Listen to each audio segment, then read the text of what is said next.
Rahmanir Rahim. Hijja nga wetugenda mu suratul Baqara, Allah tugamba nti alhajju ashhurun ma'lumat. Hijja erina emyaka egimanyiddwa.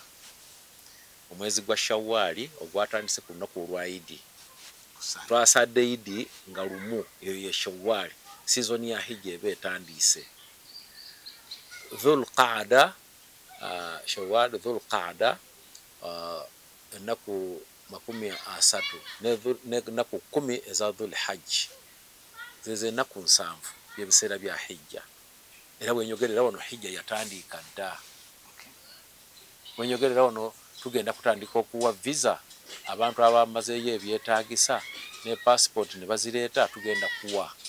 Ate ekyewuunyisa ku luno bakyusiza ebigambo deadline nga 2 omwezi guno bwe bakoma okuwa visa z'abantu abagenda okukola hijja. Mwezi guno ki? Mwezi guno ogwokuna, leero nga lumu, bala 1, 2, 3 paka nga 2. Tusuubira okusaba nti batwongereyo. Bwe batatwongerayo, abaasasudde ssente bano be bajja okugenda, abasigadde bajja kugenda omwaka ogukola ki? Ogujja. N'olwekyo entegeka zo bwe ziri ezigenda mu maaso. Era wano wenkubiriza buli ayagala ogenda e Makka, jangu mangu mu ofiisi tukuwandiike tukutegekere nga bwe neebaza alhamdulillah bahaaji omwaka guno bafuddeyo okusasula ssente mangu n'ebyetaagisa. N'olwekyo nkuba omulanga gwange nga basaba nti tubeere nga twanguwa okumaliriza ebirala ebyetaagisa insha Allah, kuba kano ke kadde kennyini aka hijja. Biki ebyetaagisa okukola hijja ne Uganda Muslim Supreme Council? Ebyetaagisa okukola hijja ne Uganda Muslim Supreme Council ebintu biwerako nga 3 ebikulu. Ekisooka ye muntu okuba nga afunye obusobozi. Ekyo Mungu nga bwagamba nti man istata'a ilayhi sabila, kasita obusobozi obufuna ekyo kiba kikoze eki, kiba kirabise. Ekyokubiri kusasula bisale ebye omuntu byalina okusasula sente, kusasula sente tukutegekere.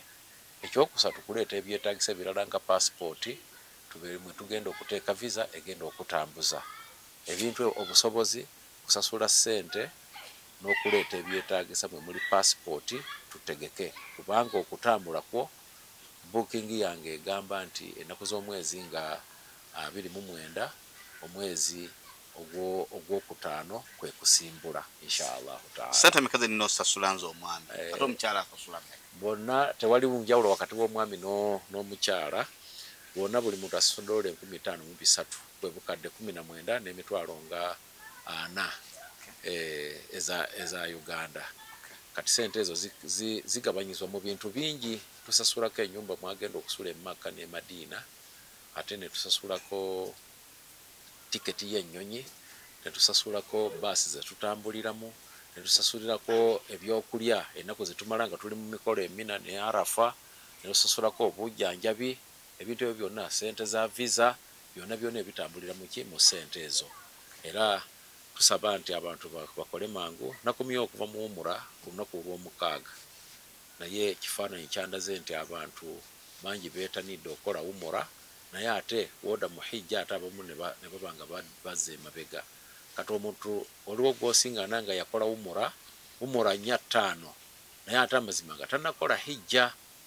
Akati awo tugamba nti bannange umura bw'oba okola umura kirungi nnyo, naye bw'oba nga tonnakola hijja kugamba nti onaba tonnakutuukiriza mpagi eyo. N'olwekyo tubasaba nti mubeere nga muteekayo ebirowoozo insha Allah, mubeere nga mugenda okukola hijja insha Allah taala.